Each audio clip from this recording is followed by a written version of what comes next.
My name's Angelo, and welcome to We Want Picks. I'm going to break down the entire UFC 287 fight card, giving you my DraftKings picks, my DraftKings predictions, and my DraftKings plays. I am filming this on Thursday. Typically, we do this Friday after the weigh-ins to account for any craziness, but there's a lot going on this weekend. There's Good Friday. There's Easter. People have off from school. It's the Holy Week. We've got Ramadan. There's a lot going on. People are traveling, doing all sorts of things. So I'm going to get you this out early, but keep that in mind, right? If somebody looks like they're about to die on that scale, you might want to factor that in to whatever analysis I'm about to give you. But before we jump in, head on over to WeWantPicks.com. We have a full suite of DraftKings content and information to help you build the perfect lineup. You're going to come in here. First, you're going to click Become a Member. You're going to pay $10. That lasts the whole month.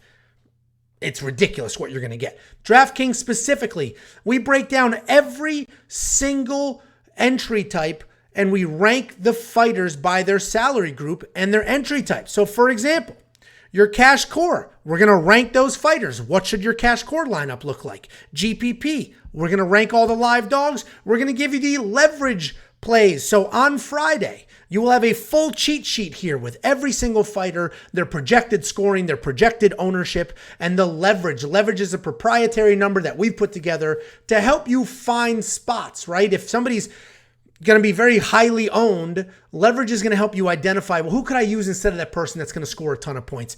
All of that information will be right here for you. We're going to do the player pool rankings, rank every single person by their salary for cash games, single entry, all of that information available to you. And then obviously the DraftKings video as well, ownership projections. Everything is only $10 a month. There's people charging $10 just for the ownership. You're going to get everything for $10 a month. Then you could take all that knowledge, that wisdom, everything you've gotten from us, and you can go ahead and build entries using our optimizer. If you don't know what this is a tool.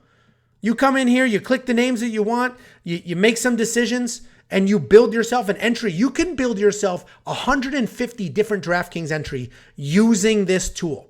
And if you don't know how to use it, Optimizer's new to you, well, just click how to use the Optimizer tool. And this will tell you step by step how to use it, what to do. Even if you're only going to build one lineup, go for it. If you're going to build 100, you want to set shot at paying off your mortgage, do that as well. Use our information, take that, keep it in your mind. Go ahead and use this Optimizer. The Optimizer is going to be pre-filled with ownership projections, scoring projections. That'll all be done for you. Then you just figure out what fighters you're going to want, not want, how exposure you want to be. WeWantPicks.com, $10 a month, just do all the things. Let's go ahead and break down this freaking card.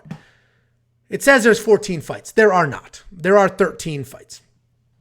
And opening up this card, we have Jaqueline Amorim making her UFC debut, so we're not going to see any data here, and she's taking on Sam Hughes. But Jaqueline Amorim's a killer. She's 6-0 in her career with 6 stoppages. She's got great takedowns, solid BJJ, and she's got one-punch knockout power in her hands. Her striking is not good, but she has insane power in her hands. She's taking on Sam Hughes. Sam Hughes at this point is a vet, right? She's got 6 fights in the UFC, but she's 2-4. But she is a little bit better than that 2-4, right? Okay.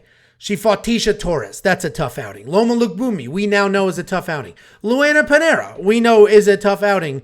She beat Nunes. She beat Elise Reed. And then she just lost to another highly touted UFC debut, Pereira Rodriguez. I think Sam Hughes loses this fight. I think she's potentially finished in this fight. My only hesitation with spending the money on Jaqueline Amorim in that price range that she's in is the fact that she is a UFC debut. And Sam Hughes is historically very, very tough. I mean, look at these losses. For the most part, they're decisions, right? Tecia Torres is Tecia Torres, different animal. But for the most part, these are decision losses. She's tough. And even this last loss to Pereira Rodriguez, she gave up those first 2 rounds, was getting beat on, sucked it up, didn't quit, came back, won that 3rd round. So Sam Hughes is very tough. If you want to throw her in your lineup at $7,200 to have that space, have that underdog, then go for it. I don't know what I'm going to do with this fight. I'm probably going to leave it alone. We have 26 fighters to choose from. I don't necessarily need to throw her in there. Then we have Steve Garcia, and he's taking on Shayilan Nuerdanbieke. This is another interesting fight. Steve Garcia is a very live dog, and there's a lot of live dogs on this card. He's a solid grappler. He's got good takedowns, decent boxing, and he's got power in his hands. A couple of these submissions you're going to see on his record, he knocked people down, then snatched up submissions, things like that. He comes forward. He's just blasted through Chase Hooper in that fight. He comes forward, he throws heavy, he looks for takedowns. He's a bully, he hits hard, he doesn't stop, he's got high pressure. But he's not the more talented guy in this matchup. Shayilan Nuerdanbieke is going to be the better fighter. He's also a very powerful grappler. He likes to bully against the cage, drag you down, take you down. He plots forward, he throws big. He's going to be the more technical striker. He has a very high takedown average of 3 takedowns per fight. You see 3, 4, 2. But my issue is he does not throw his hands as much as he should. He can be gun shy. He holds back. Like, I wish I could get more pressure out of him. If I would, then I'd spend that $8,900 in a heartbeat. Shayilan Nuerdanbieke should win this fight. He should come forward, should get the takedowns. And when he does do well, 105 points, 99 points. He's putting up decent numbers. So Shayilan Nuerdanbieke, you can shoot your shot. If you're very confident, throw him in your lineup. If you like Steve Garcia, then throw him in your lineup. This is a good fight.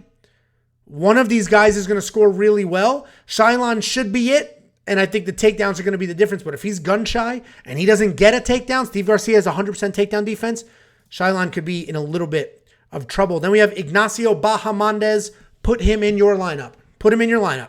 He has a short notice Trey Ogden. Ignacio Bahamondes is a tough dude, is a killer. He can submit you. He can knock you out. He's stupid long. He uses that length really, really well. And he's taking on Trey Ogden. Trey Ogden stepping up on short notice. He was supposed to fight a few weeks ago. His fight was canceled. He cut all the weight, didn't fight, and now they've put him on this card. And that's a lot of movement. That's a lot of stuff. Cut all the weight, did all the things. Like, there's a lot of stuff going on here. And Trey Ogden is tough. He's an athletic grappler, solid takedowns. He too, similar to what I said about Steve Garcia, has power. He can drop people, then hop on them and get submissions. But I just don't see that working with Ignacio. First, he's got to get past the 6'3". Then he has to worry about getting his neck snatched. He has to worry about getting kicked, kneed, all the things.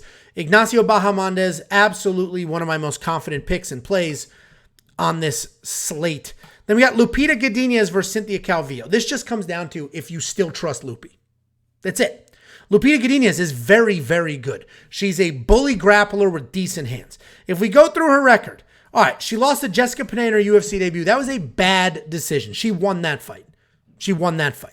Then she smokes Gomez Juarez.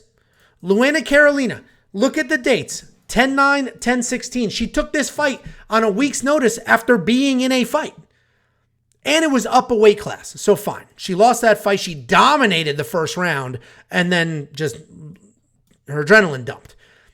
Beat Loma Lookboonmee, who's a killer. Beat Carnelozzi, who's a muscle beast. And then had the weirdest performance of her life against Angela Hill. This is the fight that has me concerned because Lupi should win this fight. She's fighting Cynthia Calvillo. Only 1-4 in her last 5. She's on a 4-fight skid, but these are good losses. Chikagian, Andrade, Lee, Nunes. These are not bums. And yes, Lee stopped her, Andrade stopped her, but Lee's a savage striker and Andrade is Andrade. Outside of that, she's pretty tough. She hangs in there. I mean, you can see. She's pretty tough. She hangs in there, and she's good. I mean, she's beating who she should beat. She's losing to some of the best in the world. Okay, Carla Esparza, champ. Caitlin Chikagian, ranked. Andrade, former champ. Like, she's losing to very good people. Cynthia Calvillo is going to lose this fight, but she can survive. The issue here is not should you spend $7,000 on Cynthia, because that answer is no. The issue is what loop are you going to get? The killer or the one that showed up against Angela Hill? If you think that Angela Hill loss was embarrassing, she's going to learn from it, come forward, make things happen, then she should be in your lineup. Then we have, where are we here, Calvillo? Then we have Karl Williams versus Chase Sherman. And this is a very interesting fight. Karl Williams stepping up on short notice to fight Chase Sherman. Karl Williams has power in his hands and very good wrestling. He does his cardio. He looks pretty exhausted, but he keeps coming forward. He had 8 takedowns against Lucas Bresky in this fight. He had takedowns in his Contender Series win against a former D1 Penn State wrestler. Karl Williams is no joke. He's pretty good everywhere. Short notice is obviously concerned, but Karl Williams is very good. He's fighting Chase Sherman. This record is not very appealing, right? 1 win in his last 6 fights, I believe. Yeah. He lost to Andrei Arlovsky, lost to Parker Porter. Jake Collier subbed him. That was embarrassing. Romanov, that is what it is. That was short notice. He knocks out Jared Vandera, and then he lost to Cortez Acosta. This was short notice. Romanov is definitely short notice. And he doesn't do himself any favors taking these fights on short notice. And that's what's happening here. He was a plus or a minus, 250 favorite against his original opponent. That guy drops. We get Karl Williams. He's now a plus 350 underdog. Chase Sherman is a beast. He's a boxer, essentially. There's not much to him other than the boxing. He had his first takedown ever in the UFC in his last fight. He has no head movement, but he does have some power, and he's very, very busy. Karl should come forward, should get the takedown, should be able to beat Chase up. But Chase is a tried and true vet. I do like Karl. Karl will be in my lineup, especially at that price point. I mean, Karl Williams, $9,500. I'll probably get that done. What is funny, though, is Chase Sherman doesn't have underdog pricing. He has favorite pricing because he was the favorite and DraftKings doesn't adjust. So Chase Sherman should not be in your lineup no matter how you feel about this fight. Then we have Gerald Meerschaert and Joe Pyfer. Joe Pyfer should win this fight. But Gerald Meerschaert is a very dangerous guy. He's a very good grappler, can submit anyone, anywhere, essentially. And he's always in a fight because of those submission skills. We've seen him win fights late that he was losing. Look at Dustin Stoltzfus, for example. But what is impressive about him, the narrative is going to be, oh, he's got no chin. Ian Heinisch knocked him out. Chimaev knocked him out both times in the first round. But then he went on this little run here. And he lost to Jotko. Good striker, decision loss. He just submitted Bruno Silva, who's got to be one of the hardest hitters in the division. And he survived. And not only did he beat Bruno Silva, he dropped Bruno Silva. So the narrative of Gerald Meerschaert having no chin, we should be done with that. That should be in the past, right? We should be over that. He's taking on Joe Pyfer. Joe Pyfer making his second UFC debut, if you will. He's a Contender Series guy, just beat Alan Emadovsky, and now he's back. You're going to see on the Contender Series, there's a loss. He broke his arm. His arm broke in half. Healed up, came back a year later, 2 years later, whatever it was, won 2 fights in a row by first round knockout, and now he's doing his thing. He beat Alan Emadovsky first round. Everybody's like, well, he was getting hit before that. He knocked him out in the first round. He was getting hit before that. Grow up. Grow up. Joe Pyfer should win this fight. The reality is he going to knock out Gerald Meerschaert in 10 seconds? Probably not, honestly, because Gerald Meerschaert has showed us his chin is there still. And Joe does hit really hard, but he's also a very good wrestler. He does have sneaky good jiu-jitsu. Joe should be able to keep the fight standing. If it does end up on the ground, either because he wants it to be there or not, his jiu-jitsu defense should hold up. $8,700. Joe is the better play here because he's the better overall fighter. Very good hands, good wrestling, pretty good BJJ. Gerald's going to be the much better grappler. We have seen that he's got some hands as well, but they shouldn't be as good as Joe's. Joe, $8,700. I don't know if I'm going to spend that when I have people like Karl Williams and Ignacio Bahamondes in there, but Joe should win. And if you think he is going to knock out Gerald Meerschaert, then of course he should be in your lineup. Then we have Luana Pinheiro taking on Michelle Rodriguez. This is an interesting fight. Sorry, Michelle Waterson. And Michelle Rodriguez is from freaking Fast and Furious. Anyway, Luana Pinheiro taking on Michelle Waterson. And this is an interesting fight because Luana Pinheiro is very good. She averages 5 takedowns per fight, or almost 5 takedowns per fight. They're trip-style takedowns. They're judo takedowns. And they're working for her. She's getting those takedowns. She's winning these fights. She was beating the crap out of Honda Marcos. They did give her a DQ because she sort of took an easy way out. It looked like she could have kept going and then basically chose not to. But she's good. She's very, very good. Solid grappler, really good power in her hands. You could see here she had that knockdown against Sam Hughes. But she's fighting tried and true 15-year MMA veteran Michelle Waterson, now Gomez. And if we go down, I mean, she has fought everybody for a very long time. UFC debut in 2008, but then got busy in 15, and she's fought a lot of names here that you still recognize. Rose Namajunas, Tisha Torres, Felice Herrig, Karolina Kovacevic, Joanna Jędrzejczyk, Carla Esparza, Angela Hill. Like, these are high-level fights for a very, very long time. She's a tried and true vet. She's predominantly a striker. But we watched her come out there, and in her last couple of fights, she's starting to work takedowns. She has 21 takedowns in her last 14 fights. And she's working these takedowns in, and she's fighting Luana Pinheiro. If Luana Pinheiro gets the takedowns first, she's going to win. But Michelle Rodriguez, God, why do I keep doing that? Michelle Waterson What movie is Michelle Rodriguez in now that I keep seeing the trailers for that's probably screwing me up? Oh, the Dungeons and Dragons. Anyway, Michelle Waterson can defend the takedowns because Luana's takedowns aren't great. She should be able to defend the takedowns and could potentially win this fight. Michelle Waterson is definitely the better play here as far as DraftKings is concerned at $7,600. When she does win, she scores well, 100 points against Angela Hill in a decision. Even when she loses, she scores well. Here's a Rodriguez, 50 points in that loss, 50 against Joanna. She's a good striker. She stays busy. Those are 5-round fights. I get it. But the overall point is she's tough. She's gritty. She's got takedown defense. And I think she can avoid being taken down and submitted by Luana Pinheiro.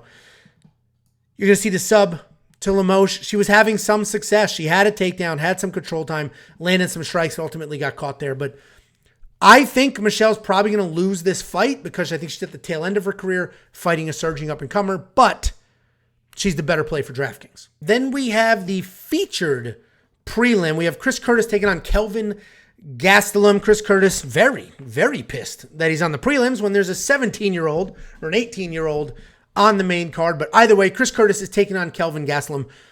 Chris Curtis, clean boxer. Very good takedown defense. Tons of power. He's more of a counter striker. So he's waiting for you to pressure him and then he'll throw. So he does back up a decent amount, except this one loss against Jack Hermanson, this one UFC loss. He was chasing because Jack was running around in circles. So he had the chase. Keep in mind, this loss, let's look at the date, 6/25, 7/23. It was about 3 weeks later or so on the other side of the world. He got into this full 3-round fight against Rodolfo Vieira, then had to go to the other side of the world, fight Jack Hermanson. He lost that fight. It wasn't a great performance, but by no means was he beat up, if that makes any sense. His takedown defense is holding up very, very well. He's just knocking people out cold. Phil Hawes, Brendan Allen, Joaquin Buckley. Hawes and Allen are grapplers, similar to Kelvin Gastelum. Joaquin Buckley is a striker who comes forward a bit reckless, similar to Kelvin Gastelum. Kelvin Gastelum, I have said this in every breakdown I have ever done. He is one of the most talented guys in the UFC. He could have been champion, could be champion potentially, if he actually worked. He's a weight class too heavy. He's a little softer than he should be. And he just doesn't seem to care about his career. And I know this is all subjective. This isn't objective information. But the reality is Kelvin Gastelum is incredibly good. But he just doesn't show up. Lost to Darren Till, lost to Jack Hermanson, beat Ian Heinisch, then lost to Robert Whittaker, lost to Jared Cannonier. These are good quality losses. He lost to Izzy. This fight here, I think, is when, and obviously before this fight, he had a bunch of weight misses, bunch of nonsense going on. That's why he was even up at 85 to begin with. But this fight here against Izzy was phenomenal. I mean, he took Izzy to the edge of death in that fight. He lost, but that was an excellent, excellent fight. But the reality is I think Kelvin Gastelum loses here. I like Chris Curtis. Chris Curtis will be in my lineup. I mean, let's just look at takedowns. 1. Ian Heinisch, he took down 6 times. Okay, fine. That was Ian Heinisch. That's the only fight that he's had a number that was even close to that in the amount of takedowns. Kelvin Gastelum's a phenomenal wrestler, doesn't use it. Chris Curtis has fantastic wrestling defense, a fantastic left hook, tons of power, should be the better overall striker, and definitely the harder worker. Chris Curtis wins this fight, $8,000 in your lineup. Should be decent, especially if you think he's going to win by stoppage. Main card opener, Christian Rodriguez taking Raul Rosas Jr. Christian Rodriguez, he is a slick striker. He's got solid movement, good speed. This loss was at 145 pounds, but now he's back to 35 where he belongs. Jonathan Pierce ragdolled him, took him down a bunch of times, did whatever he wanted to do. In these 2 fights, Christian Rodriguez has been taken down 10 times. He is a very, very powerful striker with decent jiu-jitsu. The reality is that Raul Rosas is a wrestler through and through, is a grappler. He can strike, but he has had 17 minutes of fight time in the UFC. 14 of those minutes, he was in control. He has 5 takedowns in 2 fights. I think it is more of the same. I will spend the $9,100. He's either going to get a bunch of takedowns or a bunch of takedowns and a finish and a whole shitload of control time. He's going to score very, very well. He is probably worth that money.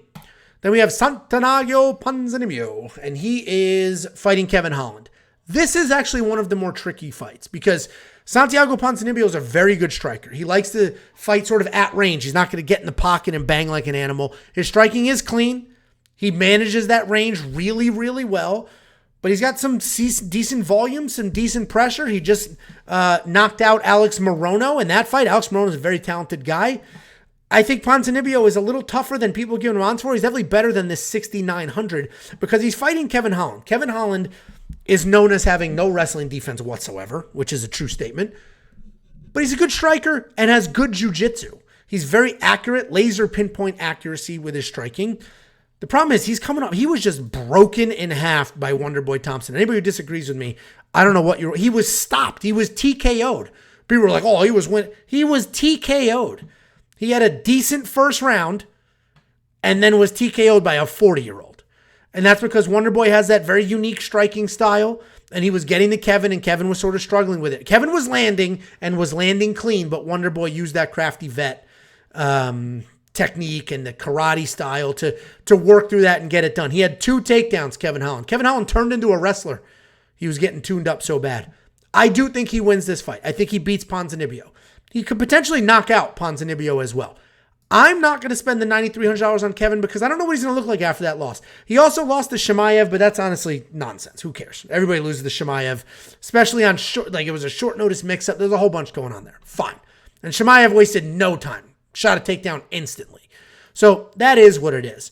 But I do think the Thompson loss might have messed with him. I don't know yet. Kevin Holland seems an easy, free kind of guy. Wipe it off. Who cares? New day. And if that's the case, then he should destroy Ponzinibbio. I just don't know. I'm not going to spend the $9,300, but for any of you that think he's going to win and win by stoppage, he's certainly worth that money. Then we have the featured fight of the evening. We got Rob Font taking on Adrian Yanez in a boxer's delight. Both of these guys, phenomenal strikers, very good boxers specifically. They're both fast, accurate, solid technique. Rob Font, sort of the aging vet, but at one point was the best boxer in the division, period. And now he's just starting to age out a little bit. Chito Vera took a little bit out of him. But he did hang tough, right? I don't see Rob Font losing this fight quickly. I do think he loses. $7,700 represents that as well. But who did he lose to his last 2 fights? Jose Aldo, one of the best to ever do it, if not the best at this weight class to ever do it. And then Chito Vera. He destroyed Chito Vera statistically. He had himself a knockdown, 271 significant strikes. But literally his skin couldn't handle it. He was all beat up, all bloodied. He was dropped a few times. He's fighting Adrian Yanez. Adrian Yanez is a younger Rob Font, a phenomenal striker. Very fast, clean, accurate, solid combinations. I do think he wins this fight. I don't think he's going to win by KO or TKO. I think it looks something like this, the Davy Grant fight, because he's very tough. Both of these guys are very tough, but Adrian Yanez gives up the first round, right? 2 of his last 3 fights, he lost that first round. The only reason he didn't lose this first round is because he won in the first round against Tony Kelly, who sucks. But he's given up these first rounds. He's a bit of a slow starter. And Rob Font is a vet. He's tough. He's a hard guy to get out there. Chito Vera couldn't do it. I think this goes to a decision. Therefore, I think the scoring looks something like this. Nope. Like this, 70-ish points.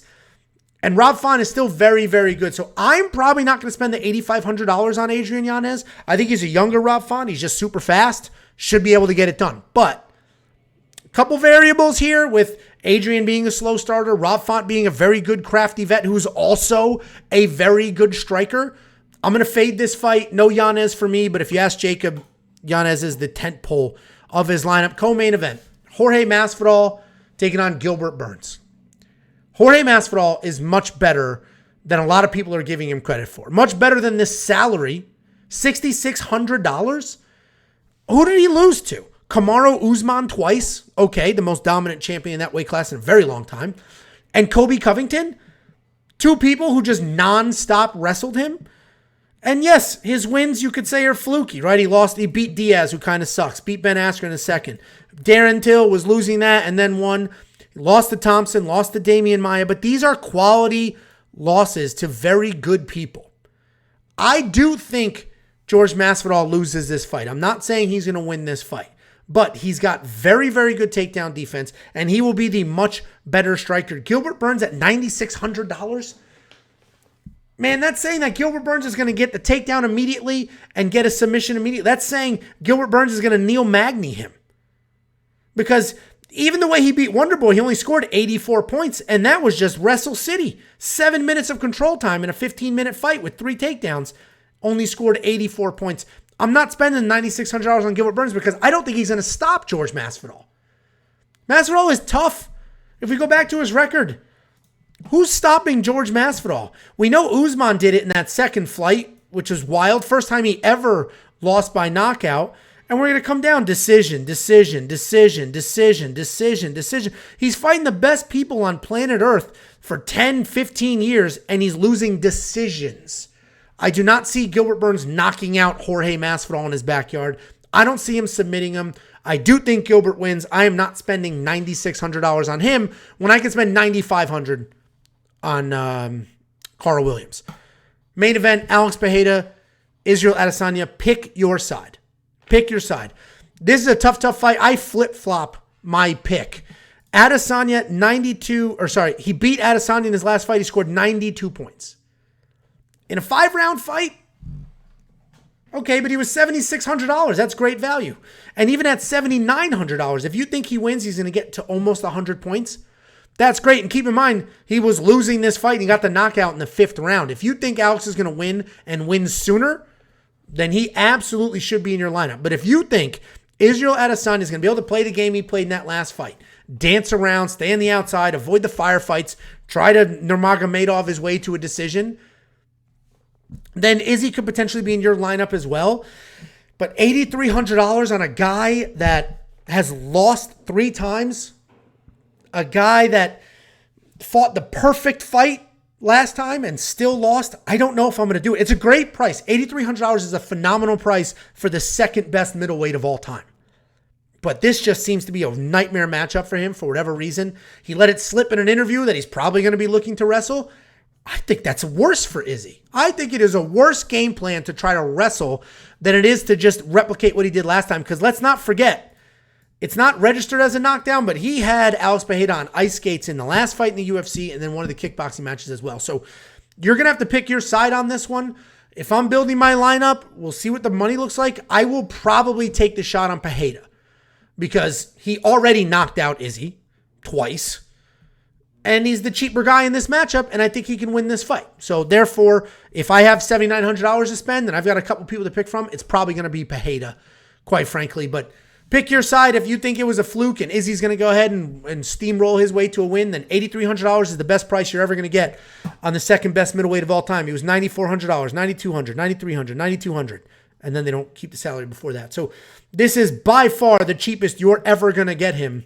He was $8,600 in their last fight. A little bit of a discount, $8,300 here. Guys, that is the breakdown. Don't forget, WeWantPicks.com. Click Become a Member. You're going to get the full breakdown of every single fight. You're going to get DraftKings ownership, DraftKings player rankings by their salary point, by the player pool, and you're going to get the cheat sheet. It's not here yet. I'm filming on Thursday, Friday, 6 p.m. Eastern. All of the data will be there for you, including the optimizer, which will help you build your own lineups. You can build 150 lineups with a couple of clicks. This will be pre-populated with all the data you have ever needed. WeWantPicks.com, $10. Become a member. You're not only going to get all of this, you're going to get all the picks, the bets, and everything else for an entire month.